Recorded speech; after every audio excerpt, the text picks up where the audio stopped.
Hi అండి, అందరూ ఎలా ఉన్నారు? బాగున్నారా? అయిపోయినాయి పనులన్నీ. ఏ వంటలు చేస్తారు? నేనైతే పాలకూర బంగాళదుంప ఫ్రై చేస్తున్నా అండి. దానికి కావాల్సింది ముందుగా పాలకూర 2 కట్టలు, రెండు బంగాళదుంపలు కట్ చేసి పెట్టేసుకున్నా అండి. ఇప్పుడు పాలకూర కడగకుండా కట్ చేసుకొని ఒక బుట్ట ఉందండి, దాంట్లో వేసేసుకుందాం. నా దగ్గర జాలి బుట్ట అనమాట. చక్కగా బాగుందండి బుట్ట అయితే. మంచిగా పైన వేసేసుకుంటే కింద వాటర్ మొత్తం దాంట్లోకి చక్కగా లీక్ అయిపోతుంది. ఏదైనా ఇసుక ఉండగా దాని కిందకి వెళ్ళిపోతే మళ్ళీ నీళ్ళు అలా వంపుకోవచ్చు అండి. ఇలా వంచేస్తే నీళ్ళన్నీ వెళ్ళిపోతాయి. ఆకుకూర పడిపోకుండా మనకు నీళ్ళన్నీ వంపుకోతాయి అనమాట. ఇప్పుడు నేను ఏం చేస్తానంటే ఆకుకూర అంతా కట్ చేసుకున్నాం కదా, ఉప్పు వేసి నీళ్ళు వేసి నిండుగా పెట్టేసుకుందాము. మనకి ఏదన్నా ఇసుక ఇప్పుడంటే వర్షాకాలం కదండి, మొత్తం ఇసుకలో మట్టిగా అట్లా వస్తుంది కాబట్టి ఏ ఆకుకూరైనా సరే, తోటకూర అయినా పాలకూర అయినా చుక్కకూర అయినా గోంగూర అయినా ఏదైనా సరే ఆకులకు మట్టి కడుచుకొని ఉంటుంది. కొద్దిసేపు వదిలేసామంటే నీళ్ళల్లో నానబెట్టేసుకున్నాం అనుకోండి, కొంచెం బాగుంటుంది. నానిపోయి తొందరగా ఆ ఇసుక మట్టి అనేది వదిలేస్తుంది అనమాట.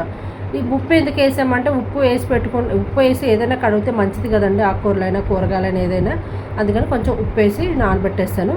కొద్దిసేపు నాకు ఈ విధంగా నీళ్లు చక్కగా కడిగేసుకొని మళ్ళీ 2 సార్లు ట్యాప్ కింద వదిలేస్తామనుకోండి, మంచిగా ఏమున్నా మట్టి ఉన్నా మంచిగా ఊడిపోతుంది. హోల్స్ కూడా పెద్దగా ఉన్నాయి. ఆకుకూరలు పడిపోయేంత కాకుండా ఏదైనా పెద్ద మట్టి లాంటిది అదంతా దిగిపోతుంది. చిన్న హోల్స్ కాకుండా పెద్ద హోల్స్ బాగుందన్నమాట. బుట్ట మాత్రం చాలా బాగుంది.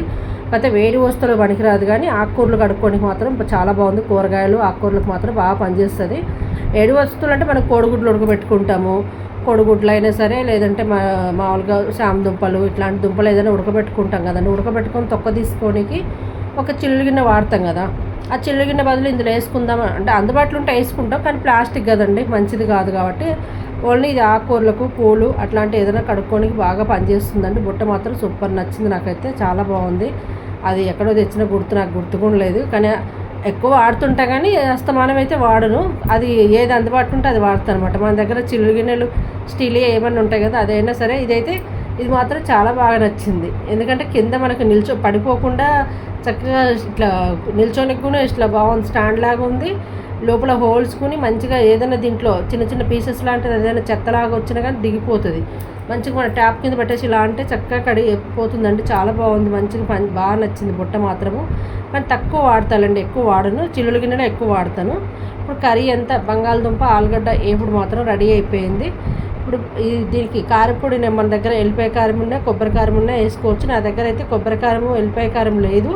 నేను మామూలుగా కొద్ది కారపొడి వేసేసి ఎల్లుల్లిపాయ చిత్తకొట్టు వేసేసి కొద్దిసేపు కలిపేసి వదిలేసామనుకో చక్కగా మనకు ఎల్లిపాయ కారం ఫ్లేవరే వస్తుందండి. చాలా బాగుంటుంది, చాలా టేస్టీగా ఉంటుంది, ఈజీగా అయిపోతుందండి. పాలకూర బంగాళదుంప కర్రీ రెడీ అయిపోయింది. ప్లీజ్ నచ్చితే లైక్ చేయండి, షేర్ చేయండి, కామెంట్ చేయండి. మీరు ఈ విధంగా ట్రై చేయండి.